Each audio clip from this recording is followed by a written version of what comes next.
പിന്നെ പുറകിൽ നിന്ന് കയറി ഈ ജയസൂര്യ പെട്ടെന്ന് കയറി കെട്ടിപ്പിടിച്ചപ്പോൾ തിരിഞ്ഞിങ്ങനെ നോക്കിയപ്പോഴത്തേക്കും എൻ്റെ ചുണ്ടിലോട്ട് അമർത്തി ചുംബിച്ചു പുള്ളിക്കാരൻ. അതൊരു മലയാളികൾക്ക് ഏറെ പ്രിയപ്പെട്ട താരങ്ങളിൽ ഒരാളാണ് ജയസൂര്യ.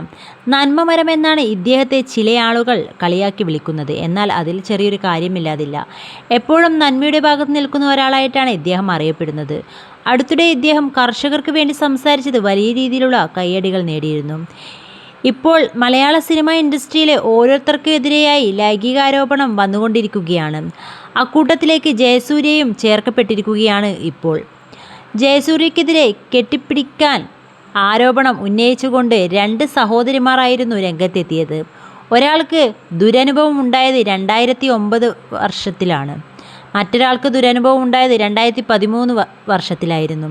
ഇത് അവർ തന്നെ വ്യക്തമാക്കുന്നുമുണ്ട്. എന്നാൽ ഇതേ സഹോദരിമാർ തന്നെ അതിനുശേഷവും ജയസൂര്യയുമായി ഫോട്ടോ എടുത്തിട്ടുണ്ട്. അത് അവരുടെ തന്നെ സാമൂഹ്യ മാധ്യമ അക്കൗണ്ടുകളിൽ പങ്കുവയ്ക്കുകയും ചെയ്തിട്ടുണ്ട്. ഇതുകൂടാതെ ജയസൂര്യയ്ക്ക് പിറന്നാൾ ആശംസകൾ അടക്കം ഇവർ വിഷ് ചെയ്തിട്ടുമുണ്ട്. അത്തരത്തിലുള്ള പോസ്റ്റുകളാണ് ഇപ്പോൾ സാമൂഹ്യ മാധ്യമങ്ങളിൽ കറങ്ങി നടക്കുന്നത്. ഇതൊക്കെ വെച്ച് നോക്കുമ്പോൾ ഇവരുടെ ഈ ആരോപണങ്ങളിൽ എന്തോ വൈരുദ്ധ്യം ഉണ്ടല്ലോ എന്നാണ് പ്രേക്ഷകർ പറയുന്നത്. ഒന്നും അങ്ങോട്ട് ചേരാത്ത പോലെ ഒരു ഫീൽ ഉണ്ടെന്നാണ് പ്രേക്ഷകർ അഭിപ്രായപ്പെടുന്നത്. ഇത് മാത്രവുമല്ല, പീഡന ശ്രമമോ ബലാത്സംഗമോ മറ്റൊന്നും തന്നെ ഉണ്ടായിട്ടില്ല എന്ന് ഒരാൾ പരാതിയിൽ പറയുന്നു. തന്നെ കെട്ടിപ്പിടിക്കാൻ ശ്രമിച്ചു എന്നാണ് പറയുന്നത്. മറ്റൊരാൾ പറയുന്നത് തന്നെ കെട്ടിപ്പിടിച്ചു എന്ന് തന്നെയാണ്.